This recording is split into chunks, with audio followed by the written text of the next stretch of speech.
Hi, I'm Dr. Marcus. And I'm Charlie, and this is the Mood Booster Podcast. In this podcast, we share practical tools, tips, and evidence-based advice to help boost your mood, improve your well-being, and find joy in every day. We talk about life's highs, lows, and everything in between, with real stories and reflections from our own journeys. Rooted in pillars of introspection, connection, and presence, this is the home of well-being and joy. This episode is on managing expectations, isn't it? It is thinking about those daily expectations that we might set either for ourselves or for our friends, our partners, even our managers, and how we sort of navigate those. It's looking at expectations or managing them on a much more micro level. So the day-to-day, as you were just saying there, how we can set those boundaries and then also communicate that well as well. Yeah. It's a lovely episode. Hopefully you love it. Let us know and let's go. Let's do it.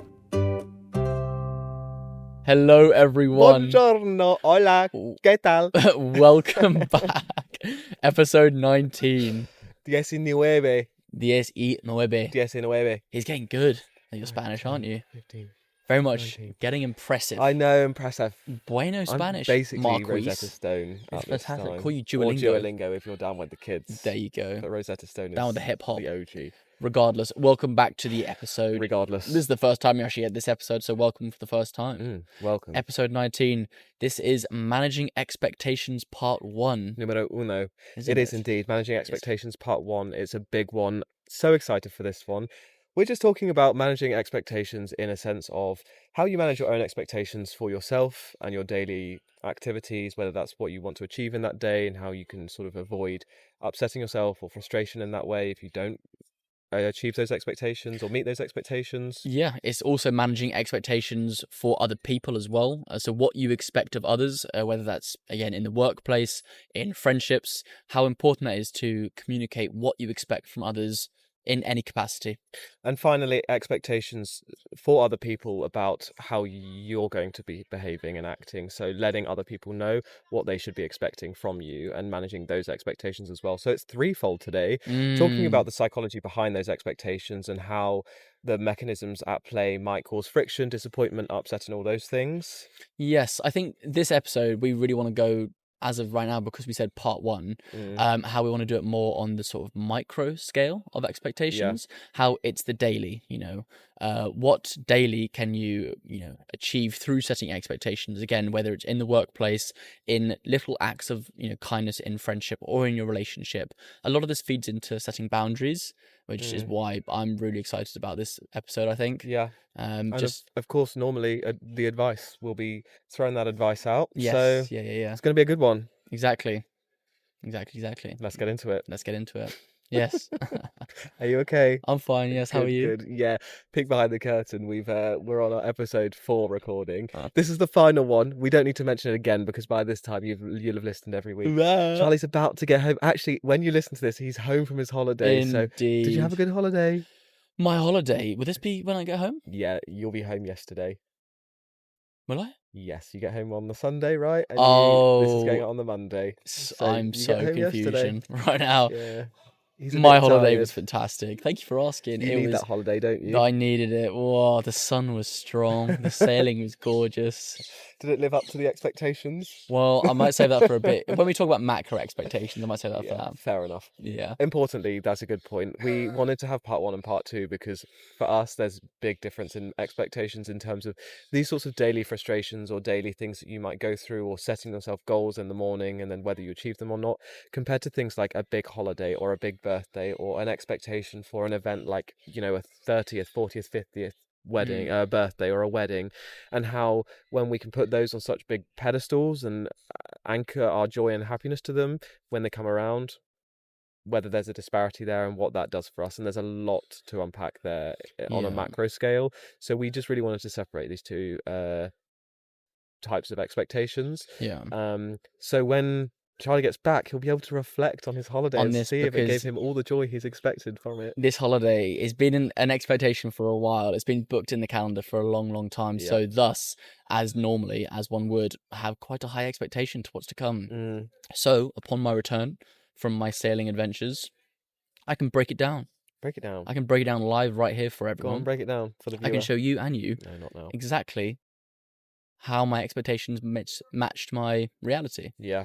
But yeah, in terms of the two different episodes, this one, as you've just said, we really want to dive in. We really want to dive into the micro, the micro scale of the expectations, the day-to-day things, whether that's setting boundaries in a friendship, in a relationship, communicating exactly what you expect.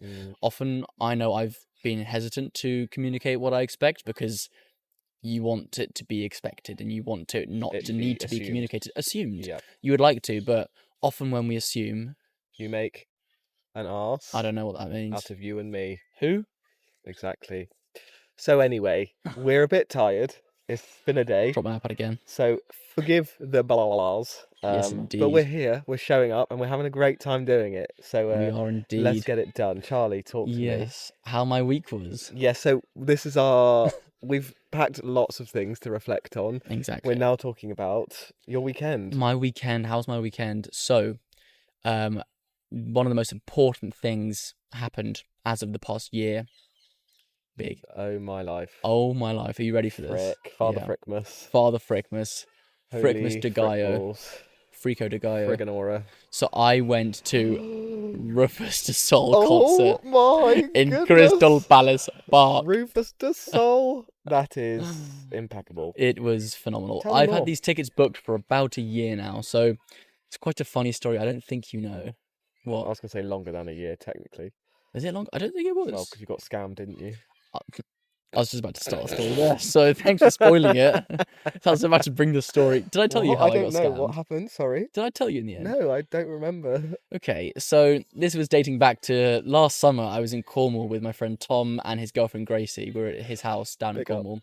And she had mentioned that Rufus de Sol were playing like a short DJ concert in London, the Australian techno band. Yes, thank you for clarifying. And I remember because me and my brothers have been huge fans of them for so long now, for years. We've always listened to them. Have been some of our favorite songs. I think Felix was in the top 0.00 something percent of listeners all year. Crazy numbers. Anyway, so Gracie, Tom's girlfriend, says to me, "Yeah, they're actually playing soon. There were pre-release tickets. They're all sold out now." I was searching all online. I couldn't find them. So on the car journey back, I was looking through a Reddit chain. Oh no, a Facebook chain on a Facebook page, and someone said, "I have tickets. Does anyone want to buy them?" Rookie error. Yeah, I'd like to say I'm quite street smart. What? Something you want to say? Carry on. Anyway, before I was rudely interrupted there. So on the car journey back, I remember distinctly, I was talking to this guy. It was just so sus, but I was so desperate for these tickets. So I'm messaging this person. I then bank transfer him money, which was issue number 1. You should never do that. It was like 50 quid or something. It wasn't legit. A huge amount, but it was still, a sizable amount of money. Transfer him this money. And then waiting, I'm scrolling on the Ticketmaster app saying they still haven't come through. He's saying, yeah, they should be with you now. I accidentally click a button. It takes me back to the home screen where the tickets were for sale. For some reason, I think that's the tickets. I remember I was in the back seat with Grace. We were like, rah! We were just freaking out, thinking I'd got the tickets. I hadn't. You like rah? What? Did you say rah? I did not say rah. Rah, where are my tickets? Rah! Rah! I didn't say that at all. So basically, short story, I didn't get tickets for that. I actually got scammed for that. That was back in last June, I think. Last June, July. Last July. Interested to know how you ended that conversation with your man who you were DMing for the tickets. I think he just didn't respond. Did you say, "Hi mate, where are my tickets?" Yeah, I said all the usual stuff. Where are my tickets? Can I please have my tickets? Nothing happened. I think I might have even been blocked. I can't remember. I was pretty annoyed. Yeah. Regardless, about a month later, they announced they were doing a global tour. Praise be. Praise be. Praise be. You best know, upon release of the pre-sale tickets, I was one of the first ones. I bought 4 tickets. One for me, my 2 brothers, 2 for my brothers, and one for Gracie as well, because she asked for me to get her one as well. So I've got the 4 tickets. A year comes round, and Saturday was the concert. Oh my god. I know. We've been waiting for it for so long. How exciting. I think they were in London ages ago, but I hadn't seen them in London. And, I mean, I've never seen them live, of course. So we went. Of course, naturally. Phenomenal.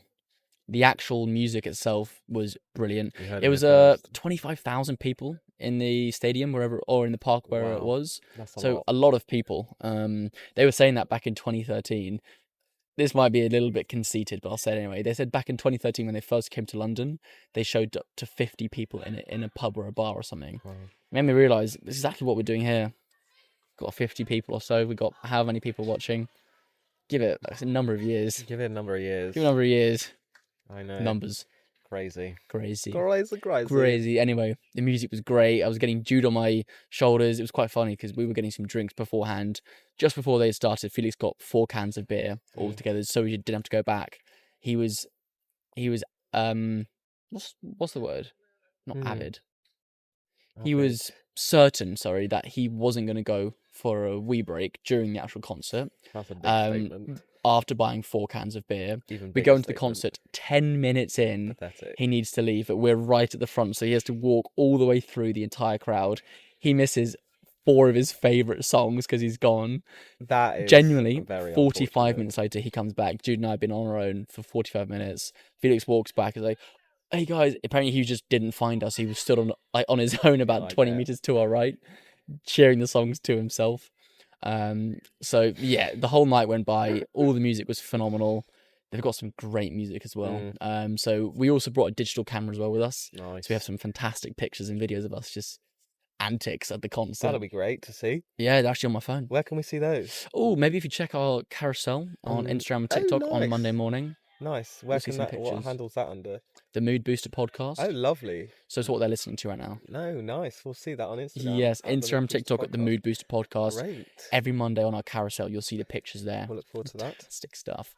Then the night took a rather awful turn when we had to try and leave. Oh, I feel like you've missed a key part of your story. Key revelation. Key. Like Biff and Chip finding the magic key. Probably too old for you as a reference. I know Biff and Chip. Oh, really? Yep. The magic key. What did I miss?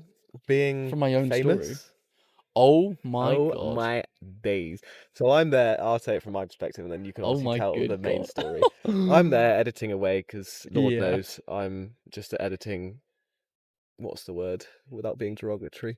You're the jam boy. I'm an editing hound at the moment. Derogatory. I don't know. I was going to say a word, but it doesn't matter. Anyway, stick with me here. You could say the word. They're not real. What? You're not thinking of the word I was going to say.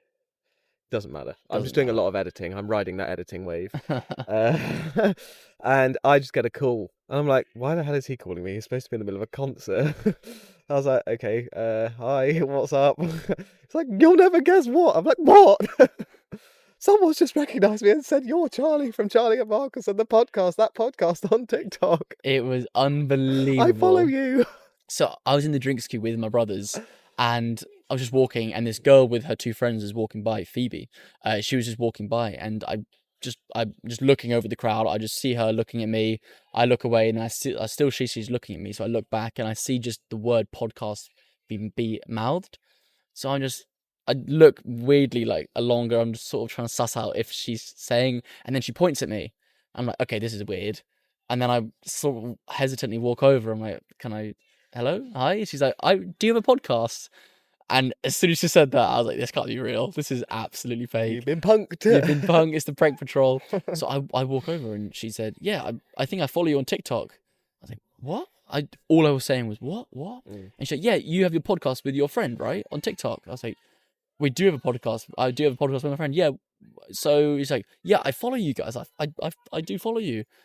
And I was like, how do you, where, how?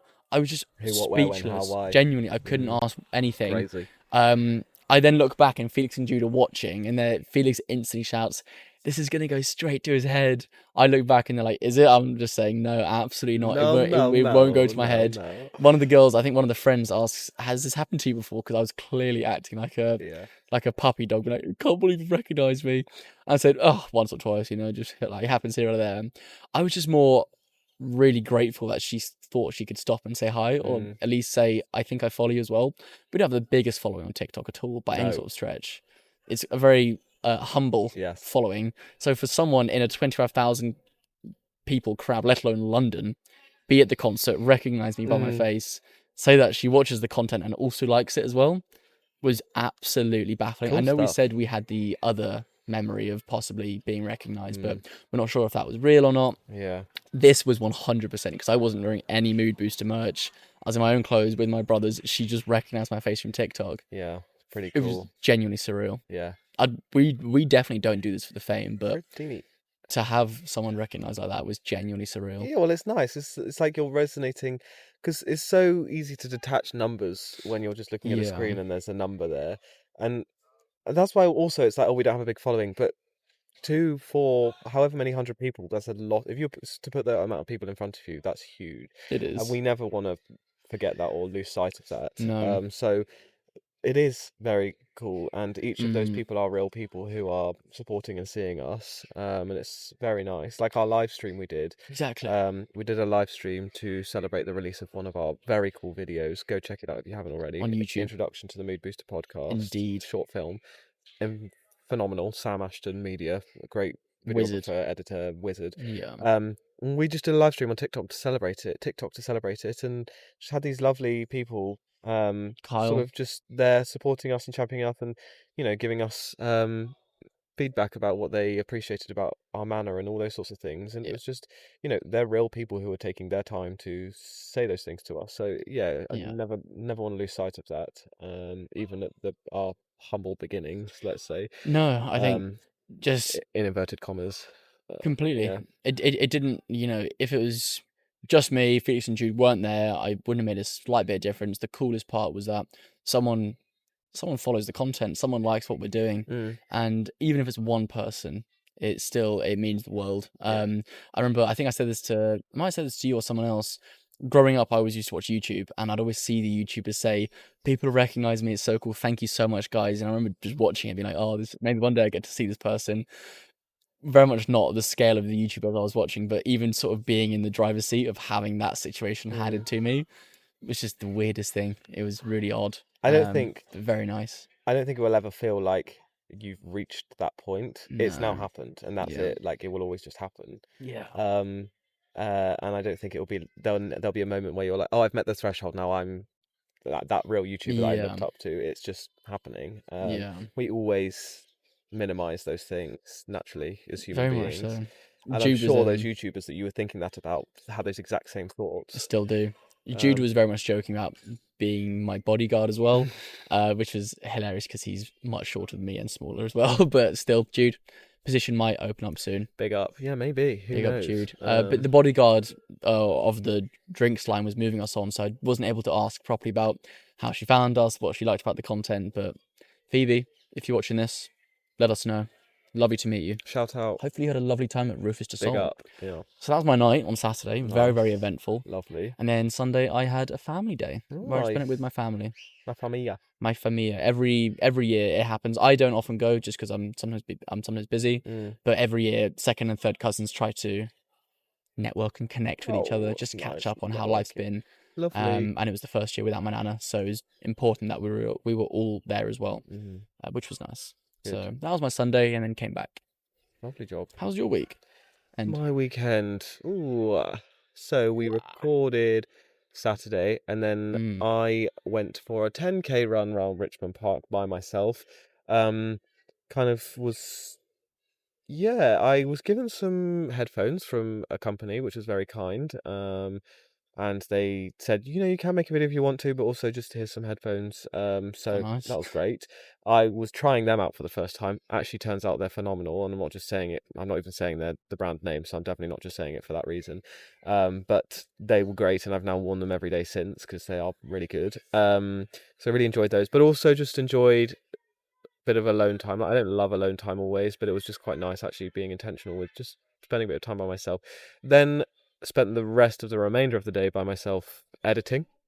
So just got a lot of editing at the moment. Part of the peek behind the curtains is lots of editing work that goes into the old pod. A lot of it. Yeah, which I love. But yeah, I think just where obviously you're going away, you had a busy weekend or so. Yeah. I've had a bit more free time, so just been, as we do, sharing the workload. It's my turn to sort of jump on that. So it's just been a bit of eyes glued to the screen for a little bit. So my Saturday wasn't the most eventful. The run was really nice around Richmond Park. I do just enjoy a trail run around Richmond Park. It's the closest thing I can get to a trail run in London. Was just nice having like that alone time, spreading the lungs, getting. I was a bit worried as I'm running. I run every day, have done for 1,565 days or something like that. 600 now. 1,600 and something days. Yeah. Jeez Louise. But over the last few weeks, I've just really I'm just ticking over and doing sort of small runs, or smaller runs, sorry, small for what I'm used to. So it was nice to get out and actually do a longer run and a 10K and tick that off, especially ahead of the triathlon we have coming up this weekend. So it felt good to be able to have done that. The start time for that's looking bleak. I know, isn't it? 6 a.m. start time for a God. triathlon. Oh. As if it wasn't already hard enough to motivate yourself to get there. Oh, let's just 6 add a 6 a.m. a.m. triathlon. curveball. You joke? I'm sorry, what? No, but it says get there for 5 a.m. is even the worst part. So you got to leave at 4.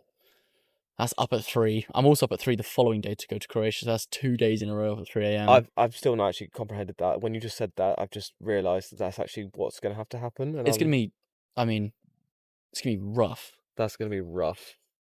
Real Tide Boy hours. But we kind of are in agreement because we're doing it with a brand who are letting us run through. Thanks very much. Thanks, run through. No offense to your start times. Big offense. What are you doing? Who's the coordinator who's in charge? I'm angry. I'm not going to let this coordinator off the hook. Sorry. We're obviously doing it and going to have a great time, but it's just scary to think about that. If you're the coordinator who's responsible for 6 a.m., message me. DM. I've got something to say to you. And then Sunday, I went back to London Fields. It seems like I'm there a lot these days. Only in the last couple of weeks I've been there a few Lovely times. place. Charlie's the second favourite place on the planet. Not. I should actually say it's not on record. It's not. I went and met up with my old housemate Nor, who's been mentioned many a time in this podcast. Big up Nor. She's an avid listener. And just it was nice to catch up with her, wander around London Fields, got some ramen, which was delicious. Kind of katsu-esque, but it wasn't fully a katsu. Very nice. Got a nice cookie, just did some wandering round. Just chilled in the sun, really, which was nice. And then I'm really in my Lime bike era at the moment, or Lime bike bag, or whatever the kids say. In my Lime bike era. Basically, I'm enjoying Lime bikes. How many Ks you normally? I'm not sure how many Ks I'm on, but basically just liming everywhere. I do have an actual bike, but I don't like the prospect of my bike being stolen, which is kind of stupid in London. It's like, well, why'd you have a bike? That's ridiculous, isn't it? Now I think about it. I've been getting line passes. So from London Fields, we live in West London in the Ealing area. So was like, oh, let me just get on a line bike instead of going to Liverpool Street, which is the nearest station. I'll go to Bond Street, which is about 20 minutes, let's say. Got to Bond Street and was like, oh, I'm really enjoying this. Let me go to Lancaster Gate. And then I'm like fighting against the minutes because I don't have to then pay. I bought a line pass. Got to Lancaster Gate and it was like, okay, I've got to race down to Holland Park. And basically got to Holland Park. I was like, well, I could either pay to now get on a tube or just get another line pass for £3 or whatever it is. So just basically cycled the whole way home for an hour, which is just, again, real nice sort of solo time, just chilling out, taking in the surroundings, having a good time. That's nice. Got back and just then did more editing for the evening. So I was a workhorse this weekend. You were. But managed to still have some nice times as well. Big up me. I'm so hard done by it. Oh, so difficult. Got to edit my pod. Yeah, God. I feel like it was a little bit of a boring story there, but that was my weekend. It's not boring, you just lost half our listeners there. I know, it's just my life. Come back, Jack. But you've got to set those expectations to people. You can't always have the most exciting concerts that you've been waiting to go for a year. Do you know what I mean?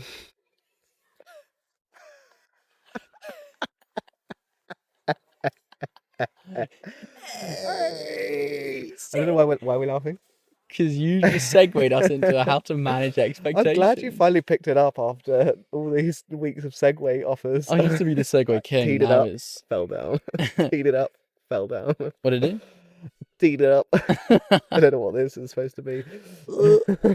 That's with tennis, so we're not playing tennis. Oh, I was actually bowling, but that's less bowling. Bowling? When are you teeing up a bowl? I don't know. Sports is not my You don't tee up a serve either. I'm not a sports person. You just throw a serve.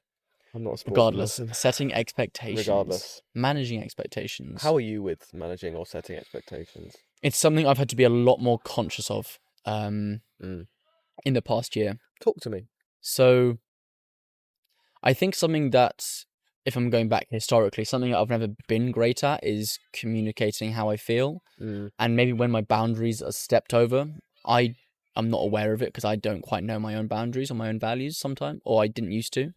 So when they were stepped over, or when they, whether it was in a friendship or a relationship or whatever it was, if my boundary in whatever element it would have been was stepped over, I wouldn't have been great at responding to that, and I think I would have naturally shut down instead of communicating how that violated my boundary, with whether it was speaking disrespectfully. Let's just use that for instance.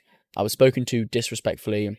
I didn't know that. I didn't like that. It felt wrong, but I wasn't able to communicate properly how that made me feel, that it violated my boundary. And that also was something that I didn't expect as well. Yeah. That wasn't something that I was going to manage as well. So I think something that in the past year that I've had to really consciously learn is not only how to communicate, but how to successfully and try and nicely set and manage expectations in any sort of form as well, and just communicate gracefully, whether it's preemptively or postemptively.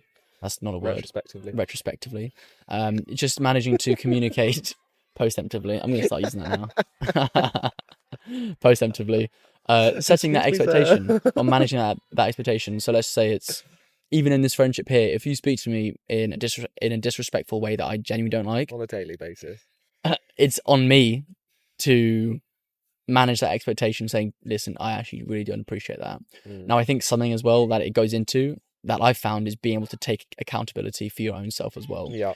It's so easy, I found, to externalize the responsibility or put it onto other people, saying, but they're talking to me like this, but they're saying this, they're saying that, and that makes me feel this way. The question I need to ask myself is, have I actually explained and communicated that I don't like that? And that's a boundary I'm not willing to have them cross. Yeah. So I think something that I've learned in the past year is very much, it's so important to communicate healthily what you expect of everyone as well. On that front, I completely agree. I think when it comes to other people and how you want to be treated by other people, which is, I think, what you're referencing. Yeah. I have for so long just worked on like an assumption-based dynamic where I'm like, oh, well, this is obvious to me that you should do this for someone, or this is obvious to me that you should have loyalty, or this is obvious to me that, I don't know, you should, God knows, I don't know. Not lie. Not lie. Yeah. Thank you. But that's not something that everyone operates by, and everyone has different working schemas about how they operate and how they function in friendships, relationships, etc. And it's on me to unlearn that or expect that explicitly or overtly from people. So what I have tried to do actively is think about that and really try to communicate with people that I have those expectations, or when they have been unmet, not, like you say, necessarily blame that person or think that they're bad, but actually think, just because I think that, it doesn't mean that everyone else should think that. Or just because I might do that for someone, so I should, and I might expect that, therefore they don't know that I expect that unless I tell them that. So when it comes to other people, I completely agree. I have been actively working on setting those expectations and being explicit with that and unapologetic with that, always with, like you say, grace and kindness, because all you can do is communicate, and communication is so key. And if that's not happening, then there is going to be friction and disappointment and upset, resentment hugely. I think another thing when we're talking about expectations is my one that I continually need to work on is my expectations for myself and my own productivity. Let's start there. I overpromise myself, I think. Well, I used to, definitely more so, and I think I've been getting more confident into my worth in general, my worth in terms of working, my worth in terms of what I'm good at, what I like doing. I've been able to manage those expectations better and be more reasonable and realistic with those expectations. Having said that, I still very much overcommit myself to things and then punish myself or feel like I'm judging myself not having met my own expectations. For an example, last week I woke up, we had a very lovely conversation with Lovingly Artisan about how they have an intentions session every morning and they talk about what they want to achieve for the day. So I did that and very much said to you, okay, this is what I want to achieve in the day, and probably oversubscribed myself, definitely oversubscribed myself. immediately, and then by the end of the day did one of the 5 things that I said I was going to set out to do. What I did do well was not then judge myself and Good. spiral from that. But having said that, it could have easily led to an issue or me feeling upset that I hadn't done what I expected of myself. Yeah. So I am someone who always overcommits myself. Yeah. I think there's a blessing and a curse to that. I know it well. Yeah, I have got very far objectively in my life at my age from that Yeah. myself, as have you. Yeah. But knowing myself, I wouldn't, if I didn't set such high expectations and be so punitive on myself sometimes, I wouldn't necessarily have a PhD right now. I wouldn't, be leading one of the best run clubs in London, if not the best run club in It's the London. best one. I 100%. wouldn't be doing all of this. I wouldn't be thriving in my job, so there is a blessing and a curse to it, but it doesn't go without saying that I do need to work on being more gracious and kind to myself when I'm setting my own expectations for myself. It's difficult, I think. I mean, I know I struggle a lot with, or I used to at least, with the judging part of the expectations. I've always had very high expectations of myself as well. I think since a young age, my parents split when I was younger. Since a young age, I always took on the responsibility or the role of the sort of father figure when my dad had left briefly. I took it upon myself to look after my brothers, to look after my mum, and I took on this real role and this it's quite a fatherly figure. I took on this responsibility without being asked to, of course, and I think I sort of carried that on into my adult life, so that I'd basically hold very, very high standards for myself. I'd need to be achieving a lot, or I'd need to be, seen as always doing well, especially to the outside world, because of course I couldn't be seen to not be doing well, because that would make me weak, and then I couldn't look after other people as well. And so I think with that sort of preconception, and then if something doesn't go well, or my actual actions don't meet my expectations, there was a lot of judgment there for myself, which is the crux of the issue. I'd sit there thinking, am I not enough? What's happened here? Where have I gone wrong? And it's holding such high expectations for yourself does mean that you can achieve a lot, but in itself, you might not be happy if you're not achieving 80% of what you need to be achieving, when in reality, if you set those expectations a little bit lower or more realistic, you'd be completely happy with achieving just as much as you would have anyway. So I very much know what it's like to judge yourself negatively for when you don't achieve your expectations. It's a difficult place to be. How are you managing that as an adult now? Conscious self-love. Conscious self-love, very much so. About a year and a half ago, 2 years, when was it? A year and a half ago, I went to therapy for a bit. And just one of the overarching themes I think that I spoke to with my therapist was that it was the self-love was very much needed. I had all these big things that I was saying, these big goals and dreams and whatever. And we were talking about my childhood for a little bit of it, but I think something that I'd learned very much so was just to practice a lot of grace and self-love, genuine self-love, not just, oh, you can do this, you're Charlie, you definitely have this, the sort of confidence, but it's the kindness that you can speak to yourself when things don't go right. It's how do you show up for yourself? Inevitably, life will throw you hard things. It always happens. Whether your expectations don't go to how you thought they should be, whatever it is. I think for me, it's just been very much a really conscious process of if something doesn't go right, what is the internal dialogue that I'm saying, even if it's subconsciously, and try to be aware of that. So let's say, for instance, I go for a job interview and I don't get it. Am I sat there saying, come on, get back on it, you're absolutely, get back on it, it's fine, you have it? Am I saying all these things, spurring me on, not allowing the space for me to say, it's fine? Or do I sit there and sort of think, it's fine that you didn't get it, you will get a job if you want it one day, and you're enough without this job as well. Know that who you are, genuinely who you are, you're enough. But I think that's also taken a lot of internal work to know myself properly as well, whether it's through journaling or speaking with other people. I truly believe you can only truly love yourself if you know all your flaws, your errors. Everyone's got flaws. It's if you know them and you can be comfortable with them, then you can show up yourself a lot better with a lot of love. So when those things don't go to plan, you don't revert to feeling like you're not enough and you're failing, whether Yeah. it's your family or yourself or your brothers or whatever, because that's not the case. Yeah. I think You're I've able to practice the grace and all of those things. I think so. I think it's also a bit of a shift away from the responsibility of knowing what I'm responsible for and what I'm not. Mm, I think because of what happened when I was younger with my parents, I took on a lot of responsibility in a lot of different facets, which I didn't need to, mm, nor should have as well. And I think just relinquishing that responsibility, genuinely relinquishing it, knowing that the more I can look after myself, the better I can show up for other people as well. That's mm, actually that's actually the better way. It's not by exhausting my own efforts, exhausting my own resources to no, the end that someone else is so satisfied that I can't show up for them. mm, It's actually looking after myself, and whatever that looks like is true self-love. Whether that's alone time, meditation, exercise, whatever it is, practicing that, knowing that allows me to show up better. Yeah. So showing up for yourself through these practices is showing yourself self-love. For me, that is for me. That's one of my biggest forms of self love. Is sure it's the self talk, but it's knowing what I appreciate and what I like, and giving time and space for that. Mm, For me, that might be exercise, alone time, whatever it is. Solo travel for a little bit. mm, These things are what recharge my battery and what allow me to sort of balance out a little bit. And it's knowing that and finding time for that as well allows me to show up best for whoever it is, so that when something doesn't go right or the actual action doesn't meet the expectation, mm, I have more capacity to handle that. mm.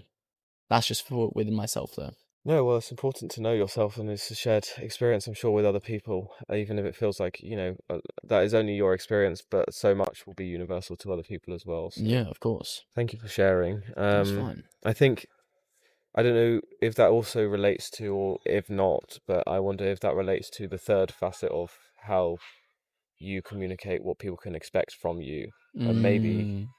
not necessarily when you were younger, but now in looking after yourself, you might tell people, okay, this is what you can have from me and what you can't have from me, and I this think is I'm still where I'm working on protecting that. myself. Yeah, I think what I find difficult about that is erring on the side of, I wouldn't say I'm a complete people pleaser, probably less than you used to be, Mm, but I'm not a huge people pleaser. At least, I mean, I like to make people happy. That's yeah. obviously something that I absolutely love.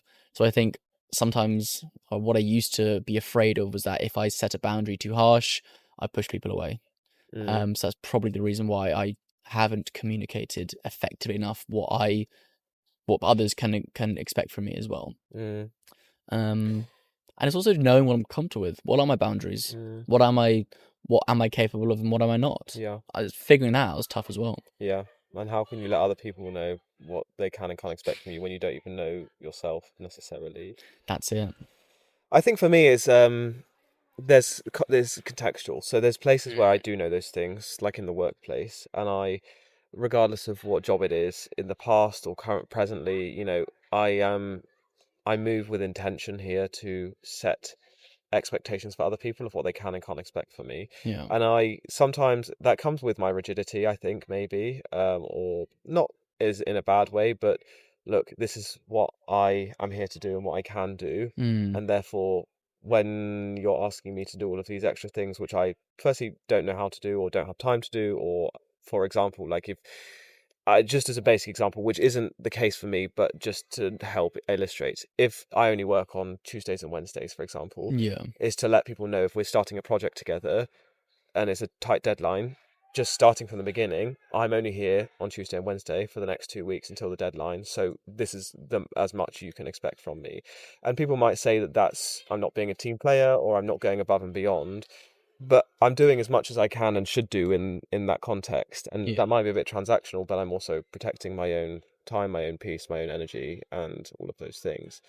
I don't know what you think of that, but it's setting those and respecting, I think, the time from the beginning and preemptively allowing people to know what they can in a practical sense, a working context, what they can and can't expect from me. I think it might seem easier in a workplace context Oh, for because sure. obviously in a workplace people are expecting things from you Mm, in a much more transactional way, whereas in a relationship or even a friendship, how would one even go about saying in a friendship without sounding like a robot, this is what you can expect from my friendship, this is what you can mm, expect from me? Like friendships and relationships grow and they evolve roles in work don't necessarily. It's pre-agreed on a contract usually. So I think it is tougher in a friendship or a relationship to say this is what you can expect from me.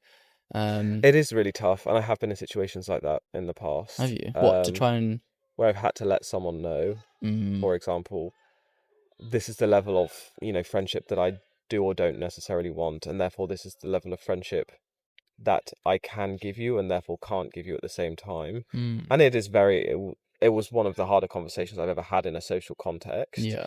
But it was important, and everyone's ended up better off for that conversation because expectations weren't matched for anyone involved. They went awry, and they were just they weren't matched, and that was for no one's fault. Yeah. And therefore it was important for me to, in that situation, having seen those expectations not be matched in that friendship or that, dynamic, to try and take hold of that for both parties and to allow one person to be able to let go and be okay and move forward, and the other person to be able to feel relinquished and not responsible for someone else's well-being, for example. And again, it feels transactional, but sometimes we're social beings.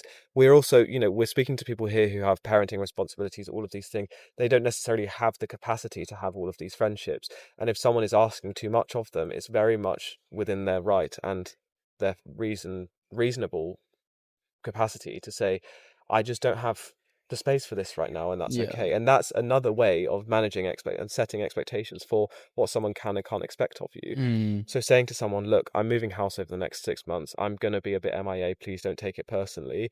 I obviously, the best thing that you can do for cherish both you and them. but it's being intentional and preemptive and saying, I love you or I value you, but this is happening, therefore this is what you can and can't expect from me. And it's those sorts of, I think it takes a level of maturity and proactivity to see that in advance and be like, I care for this person so much that I don't want to upset them, or I don't want their expectations to be unmet. Therefore, let me be proactive in setting an expectation for them. Exactly. But so often in friendships, we just let the unspoken do the talking. We assume. Yeah, because it's easy to assume, and it can. That's great if you've got very astute friends who are very, emotionally aware and secure in themselves and things. But if the second insecurity seeps in, or the second misinterpretation seeps in, we have problems. And it's important that we can manage expectations of what someone can expect from you as well as what you should expect from them. It's true. So it does bleed over from a working setting. And I think, yes, you're right. There's a lot more tangible and relatable examples in a working context of where you should say, this is my boundary or what you can expect from me as an employee here. But in friendships, I think it's just something we're not necessarily used to, but something that can be very helpful, and something that I feel like I and we as a collective, like a community, could be doing more of and would only benefit. But it feels like you say, it feels like it's robotic. It feels like you're being cold, but it doesn't need to be. Well, that's because I think so much of how we paint, let's just say relationships for now, how much of we paint relationships through media, songs, everything is this romantic sort of amazing thing that you just always know, you know from first sight, and you always know, and you just get each other and you just click, and all these things. Realistically, relationships which are romantic or platonic are built through constant communication. That's the only thing. Only thing. It's talking over communication. It's talking about, the future. It's the preemptive talking. It's saying, listen, I know we're a while away from this, but I just wanted to preemptively get it, just so you don't feel this certain way. Saying that it doesn't come from a place of fear, it comes from a place of love. It doesn't come from a place of, if I don't get this right now, this might happen. It's like, no, I care about this person, so I'm going to say this because I want them to feel looked after, or I want to look after myself in this capacity as well. And so it's through managing that expectation, whether it's preemptively or retrospectively, it can only have good benefits because it's setting that boundary right there. Yeah, I agree. I agree wholeheartedly. And that's why, but you can see why, and what we'll probably unpack momentarily is why, when expectations aren't met, which is so often the case, whether that's your own expectation for yourself or your expectation from someone else, or your unmet expectation for how you're treating someone else. Any of those can cause frictions, upset, disappointment, resentment, frustration. It's all there. Yeah. And it It doesn't is. mean that that person is flawed or not the right person for you in either a platonic or a relationship. It just means there's unspoken things. Yeah. That's going to be really important to note. I think we do still think often, oh, this person's it's just not right for me, Mm. whatever it might be. It's knowing that, don't jump to that conclusion. Yeah. Now, they might not be. That's not what, there might be that odd occasion, but communicating your true feelings Well, will always help. I think when you start to communicate, what also communication will help with is it very quickly allows you to realize compatibility in that Of way, because course, when you how start open to they, communicate and it's yeah, not reciprocated, or you can't come to that end goal or whatever, like you say, whether it is romantic or platonic or whatever, yeah, you can very quickly see, okay, this is just this communication, for no matter how much we're trying here, is just not working out, and that is okay as well. yeah. And helpful to actualize and come to the realization of. How I think, open-minded one is huge. yeah, It's hugely important. it's also nice to have this conversation, because I often think that I'm an over communicator, and like Mm, in this context of you and I, you and me, I think, I am, like you say, too, what's the word, robotic, or like a burden for sort of having these, especially in like the business context, having these important conversations about, okay, well, when we were in this context here, in this speaking to this person, how did you felt like I did it? How did you feel like whatever? Is there anything I could have done differently? Or, I, for example, didn't expect you to say this to me, or didn't expect you to forget me here in this moment when we're yeah. supposed to be a team, or whatever.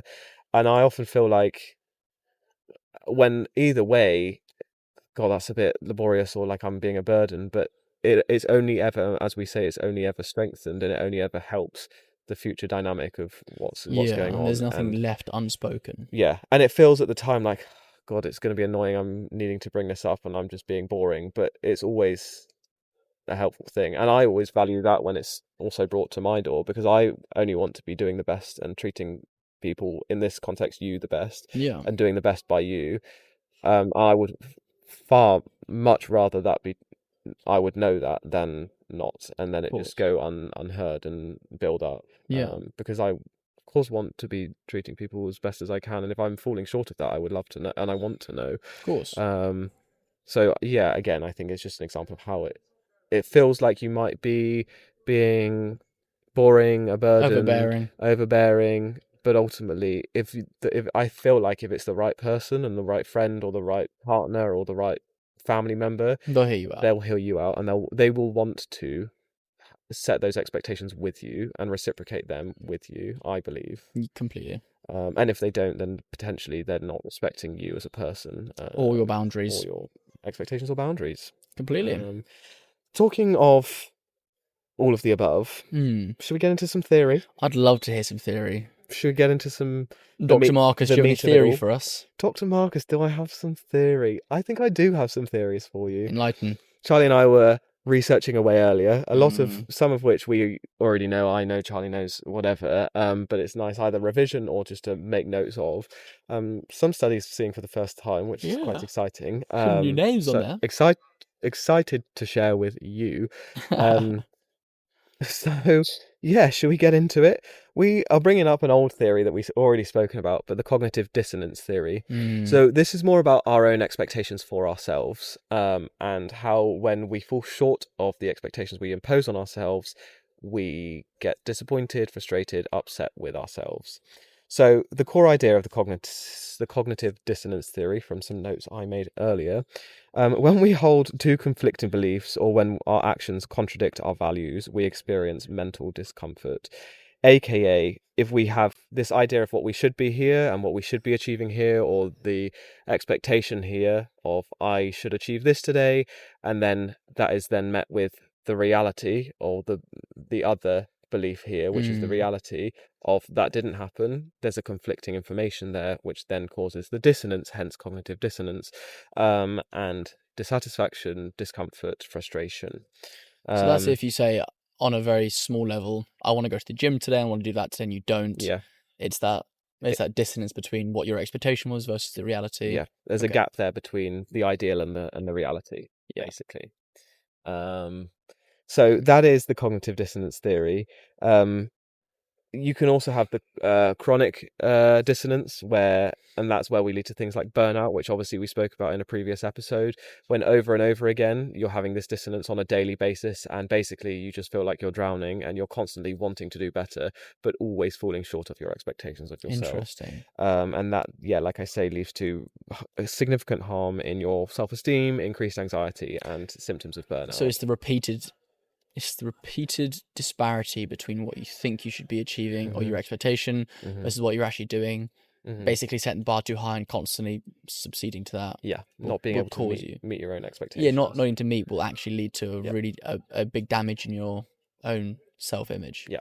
Got it. So the dissonance basically is dissonance between ideal and actual, or the reality. Interesting. Quite a simple one, but one they don't always have to be complicated, I don't think. I like that. It reigns true, and I think it's interesting and relevant to your expectations of yourself and how I resonates with me massively. I constantly, used to be constantly beating myself up about what I wasn't and was doing, or definitely wasn't doing. Then we get to more of the relational side of expectations. Yes, very interesting. And we have the social exchange theory. Okay. So the social exchange theory, the core idea is that relationships are built on perceived fairness. If you think about it, we're social beings. We have myself here and you there. Every interaction we have, there's some level of I'm here, I'm functioning for myself, I'm only myself as an actor, I have to survive, I have to have pleasure, I have to do all these things. Anytime I interact with another person, regardless of if it's a hi-bye conversation, there's always some level of compromise. You are the immediate response to interacting with another human being, whether it's most often subconscious, whether it's really bad or not, or completely detrimental, you're always compromising in some way, because you can only ever fully serve yourself when you're in isolation. Whenever you're interacting with someone else, there's some level of compromise, and that's absolutely fine. We're social beings, and that's what we're used to doing, and we do it every single day when we interact with people.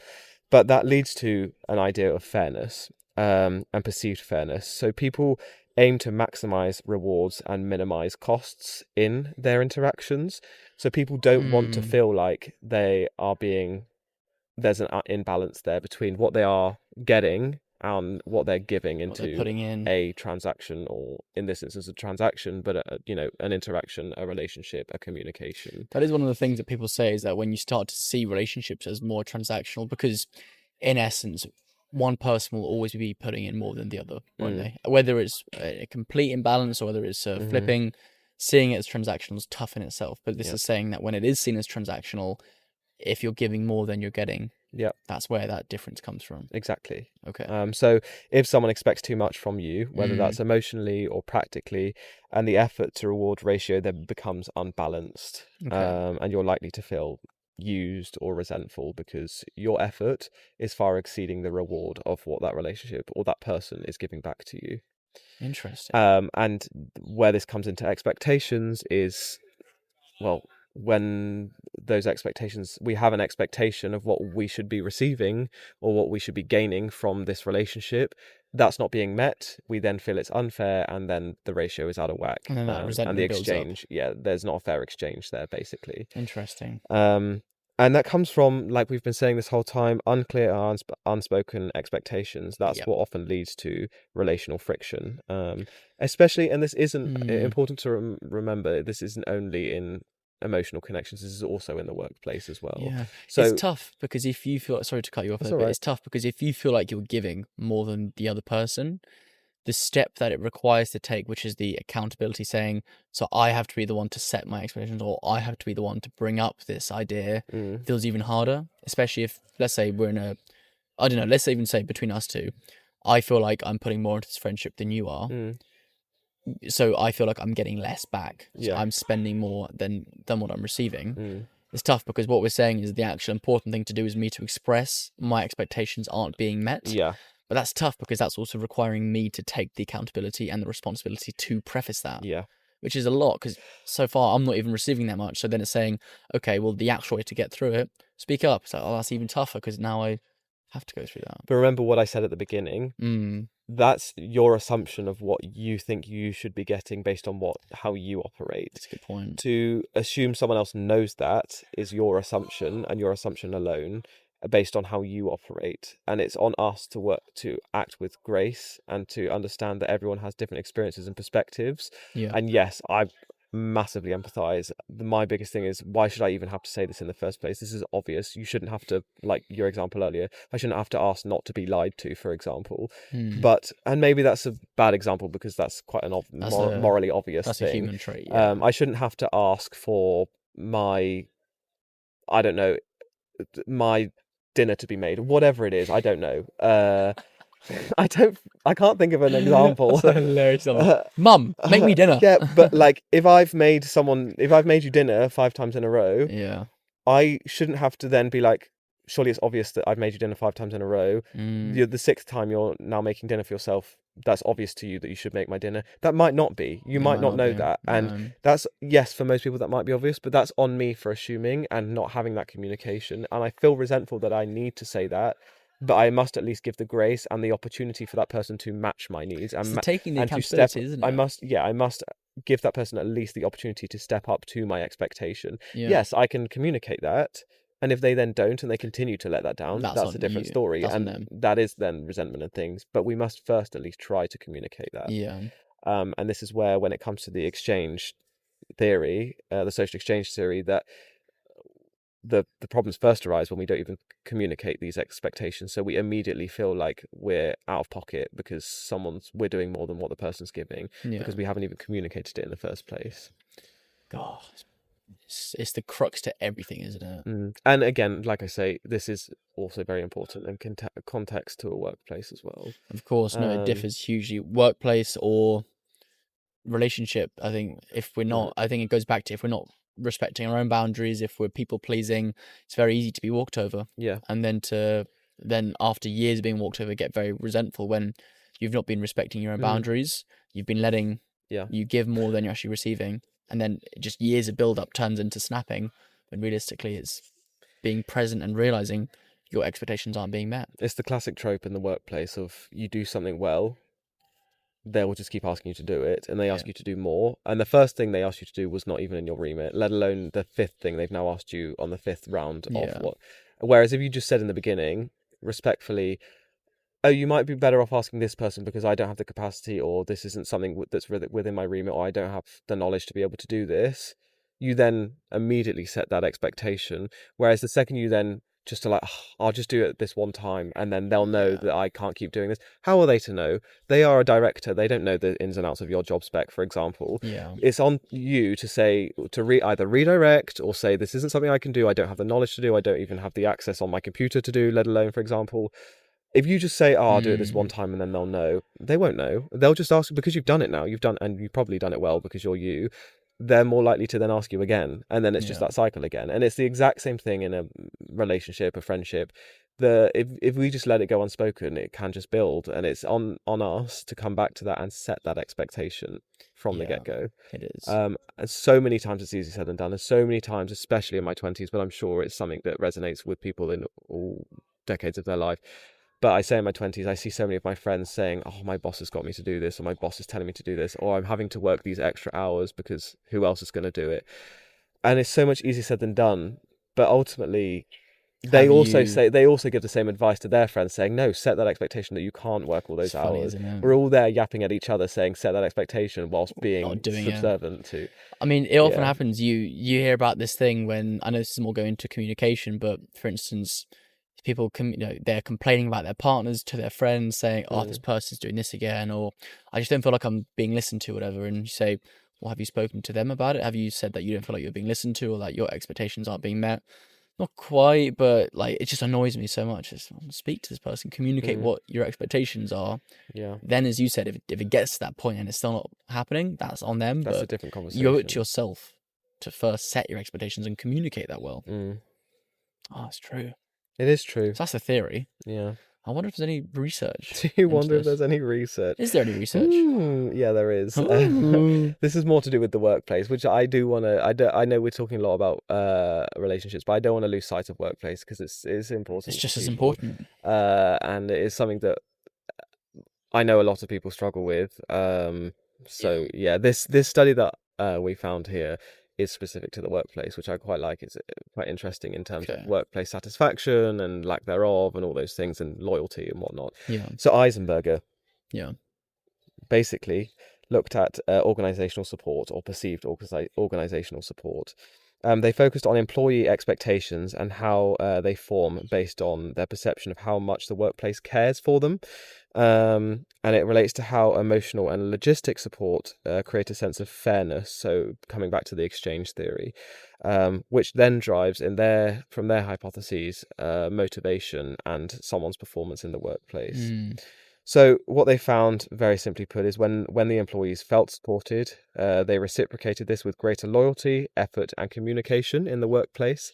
But violations of expectations were found to be significantly significantly related to reduced commitment to the workplace, self-reported commitment to the workplace. Interesting. So immediately, the second someone felt violated in terms of their expectations or their expectations not being met, their commitment to the workplace. So it's a very simple sort of connection that's been found there through this study, but just shows that someone's immediately lacks commitment and therefore performance and motivation to work when they feel like their expectations aren't being met in the workplace. And more of a implementation or practical, I guess, step from the previous study is Gabor and Hill looked at the similar dynamics but manager-subordinate relationships and found that these mismatched expectations were a primary source of friction, the primary source of friction in the workplace.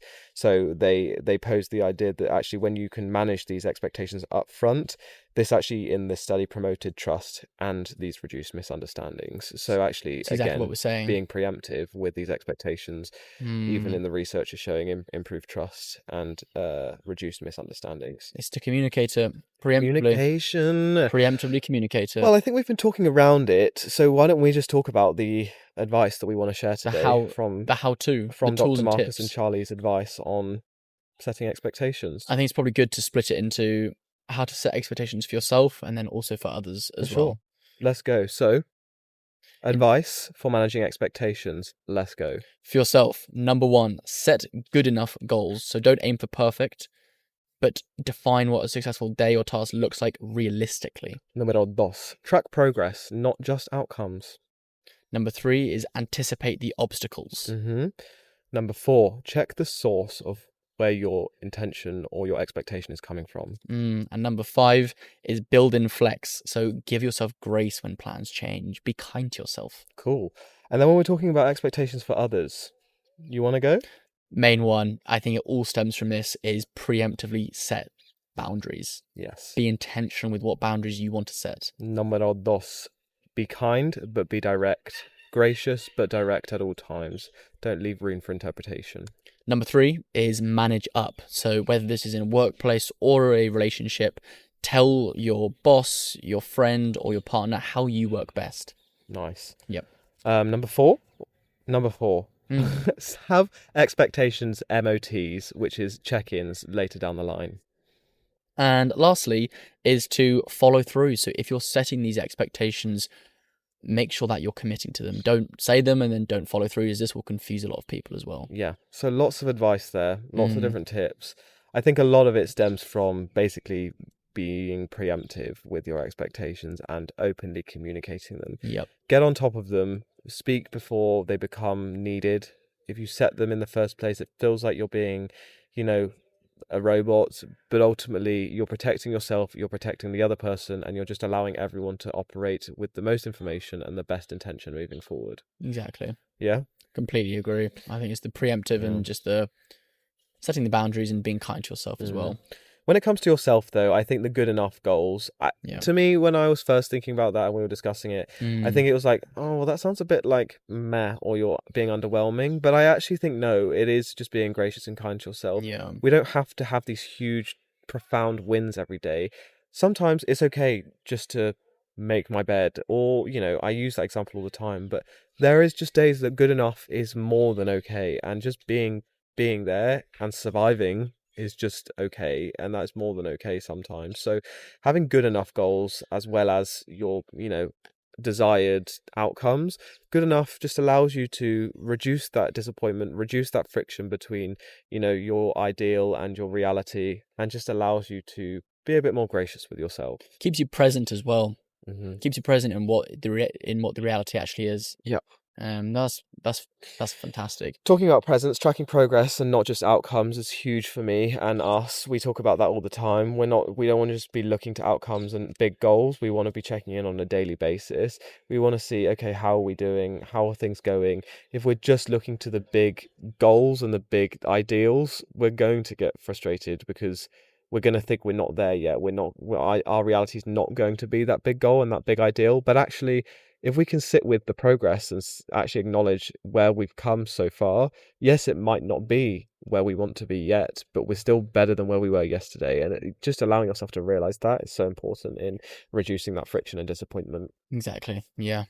I think the third one is sort of anticipating the obstacles. Is again, it sort of feeds into the first one, is being realistic with what the actual sort of day is looking like, and setting realistic goals. Is anticipating the obstacles will allow you to set more realistic expectations from the get-go, so that you might not be let down when you don't meet your expectations in the first place. Yeah. This can be in any capacity. If your work day is looking full, just say, I'm not going to have any time to handle this. That is being realistic about what your day actually has in store. That's absolutely fine as well. Yep. Fourth, huge for me. This is huge. And I know you agree as well, is actually checking the source of your expectation. So why do I want to achieve this for myself?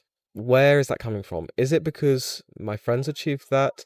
My teachers are telling me I need to achieve that? My boss is telling me I need to achieve that? Or is it because it's something that I truly am internalizing and meets my desires, my passions, my goals, my joy?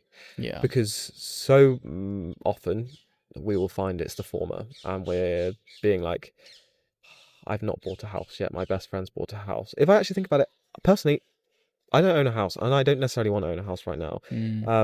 I could be beating myself up because many of my friends in this age bracket are now buying their first houses and being like, I should have this expectation for myself. Why am I not yet bought a house? But let me think about that critically. Where if I were to be thinking that, that's only coming from an external place of that's what other people are doing and looking laterally and comparing. When I think about actually what I want for my life, right now I don't want that for my life. So when I really think about it and think about and analyze where the source of that expectation comes from, I'm allowing myself to unpack it and strip that away and realize that it's actually not something I want. And if we do that more often, I feel like we would realize actually a lot of these things that we're beating ourselves up for not achieving, we'd actually be like, that's really not actually that important to me. A lot of it comes from the comparison that we have with others as well. And again, whether it's social media or just in general, what we see and hear from our friends, comparing ourselves to what our friends are doing will often lead to us adopting these beliefs that we don't even think that we actually want. Yeah. Whether it's someone your age getting married or having a house, you're like, oh, I think I should have been doing that at this age, and I'm not. Now I'm not happy. Well, do you even want to be married? Do you even want to be settling down? Is that actually what you want? So make sure you check the source. Yeah. That's a huge one. And lastly is basically building in flex, i.e., giving yourself grace. We always say it, and it's an underlying theme, is how kindly do you speak to yourself. What I was saying in the beginning is speaking to yourself with love and kindness, genuine kindness. Just making sure that if you don't meet your expectations, pause, be kind. Don't judge yourself, because that's going to be a huge thing which will actually spiral you worse off. Just because you haven't met your expectations for that day doesn't mean that you're an underachiever or you're not enough. That doesn't mean any of that. It also comes back to episode 16, I believe, when things don't go to plan. Yes. Having that flexibility there and allowing yourself to just be flexible in that sense, and not, again, like you say, beat yourself up if that hasn't gone the way you wanted to achieve this today, but your car broke down, so of course you can't do that. So you've got to have a plan B, and that's absolutely fine. When it comes to other people, I think, like we've said from the beginning, just the preemptive, set those, respect yourself and that person and your collective dynamic. I think that's just being preemptive with these expectations for you, for them, what you expect from them, what they can expect from you. Yeah, it's not like you're sitting down and being like, I think we're going to be friends. Shall we be friends? Okay, before we become friends, Here's what let's I talk about require. what I want from my friendship and what you want from your friendship. It's not, Something like that. that's not like that. These things happen organically, and they're set out, and they'll develop over time. And it's just, as you get to know someone, you have conversations around like, what are your qualities in a friendship? What do you look for? And those are opportunities where Mm, you can sort of set those expectations and be like, I actually love in loyalty in a friendship, and it's my biggest thing in a friendship. So, I truly look for that. And you could even say, that's what I value and why I see our friendship having such a good potential, because I anticipate, I think I'm right that you're such a loyal person, right? And those sorts of ways, um, nope, no, I'm no, not. No. he's not fickle, extremely Fickle fickle. as anything. Yeah, exactly. But I think this goes hand in hand with how you set a boundary. Is you can be forward and direct, but also you can be kind as well. Both those things simultaneously can happen. Um, it's setting a boundary and being controlling are two very different things. So saying, I don't want you to do this, for instance, that's controlling. But saying, when you do this, it makes me feel this way, that's a very good way to set a boundary. Mm. It's showing you that this action makes me feel this way or has this effect, instead Or, of saying, don't do this. yeah, you can't do that. The boundary is saying, I won't tolerate that behavior. Yeah, you can be firm with your boundaries. Yeah. That is your values, and that's you respecting yourself. Hmm. So you can be direct, but you can also be kind as well. Yeah. When it comes to managing up, it's telling, this is workplace related, but also can be, I think, again, in teammates, friendships where you're being productive together, is telling people how you work best. If you like deadlines to be given in advance, and you find your boss is saying you need to do this Mm, yesterday, okay, I've in a working capacity, can we talk about how we can best support me and best work for our expectations moving forward?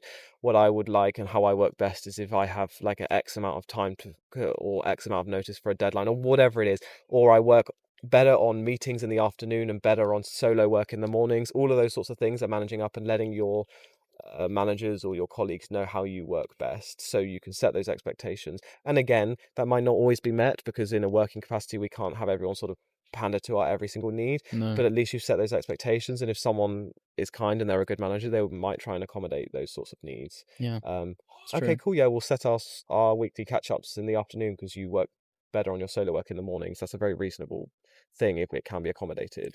That's the exact um, example of what this next point is use expectation conversations. So set meaningful time where you and your partner or your boss, whoever it is, can talk about mm, what your expectations actually are. Set meaningful time towards that, whether it's your boundaries or whatnot. It can be 5 minutes, but you can say, hey, listen, I want to have a quick talk with you before you shoot off for work, if that's all right. Or even to your boss, do you have 5 minutes before lunch where we can just quickly chat? mm, I want to talk to you about my expectations here. Allowing specific time for that will allow you to be a lot more in control, and allow that time as well for you to openly speak about it, instead yeah, of you speaking about it in a time where it's not for that as yeah. well. It allows the grace for what you say to come out. I think why the term MOT is so important here is because it's like, it is a kind of a check-in. Yeah. You might have started a project with a colleague or a business with a friend, and you went into this project with your colleague having set those expectations from the beginning. Okay, this is what you're going to do, this is what I'm going to do, this is the days I'm going to work, da da da da da da da da, this, that, and the third. 6 months in, so much noise, so much has happened, so much, just all of the other variables have gone on.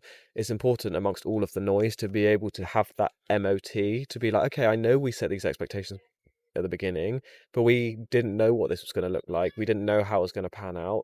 Now, in the sake of being dynamic, but also respecting each other and our expectations, let's have that MOT. Let's think, okay, well, we didn't even know that this side of the project was even going to be a thing, and we've kind of gone on the fly now, but do we want to set expectations for who's going to do what with Yeah. this thing that's come up that we didn't even predict for?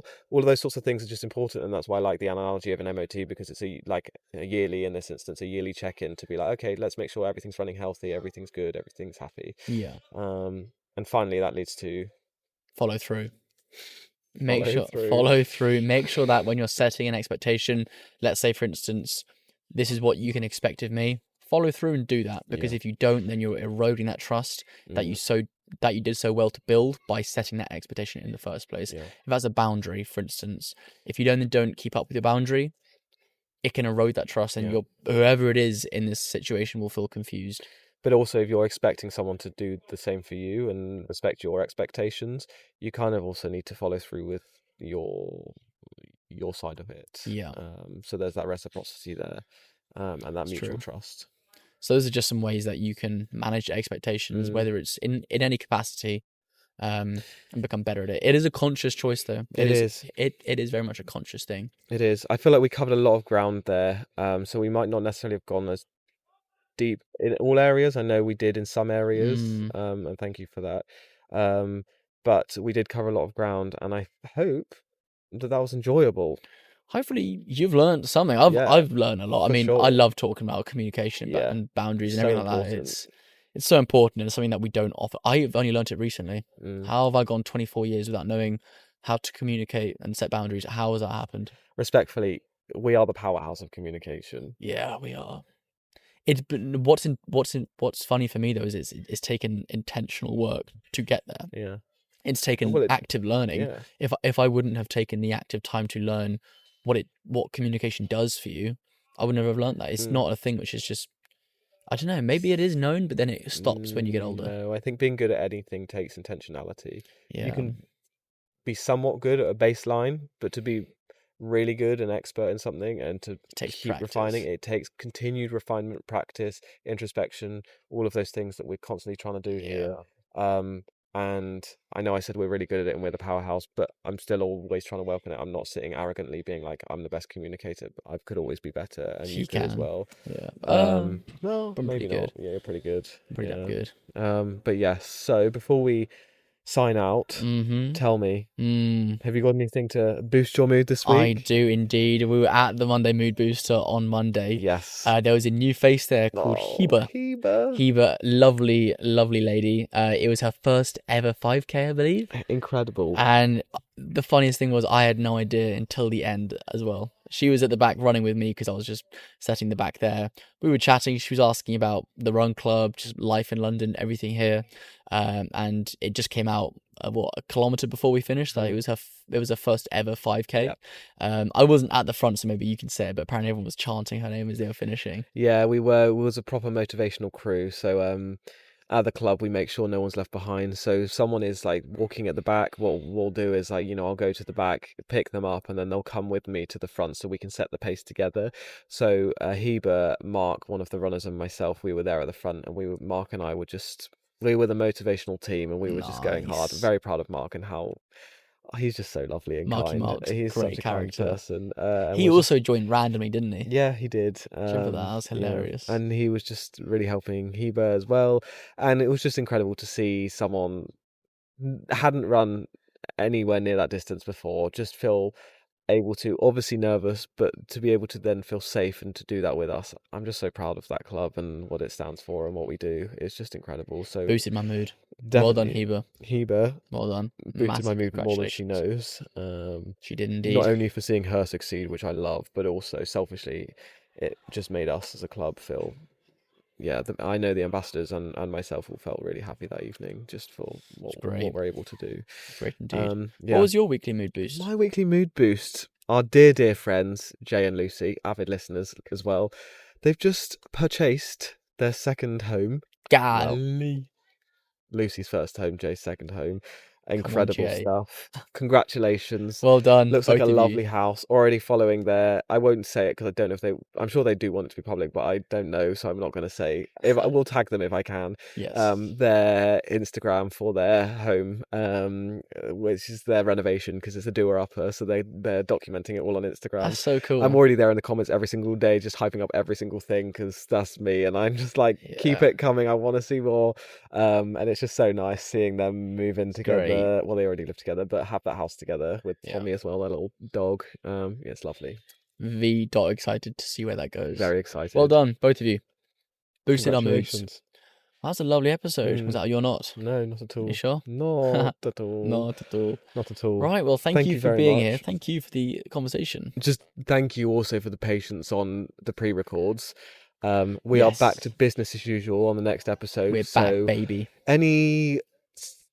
Any of the above, thank you for your patience. Let us know what you think, though. Yeah, let us know what you think. Let us know. And we'll be back to post-holiday Charlie. Yes, I'll let you know how, Next time you guys. The holiday's listen, been and we'll great. see your expectations on how it went versus how it Wow. was. Managing expectations part 2. Sorry, what you expected versus how it was. Managing expectations part 2. Yes.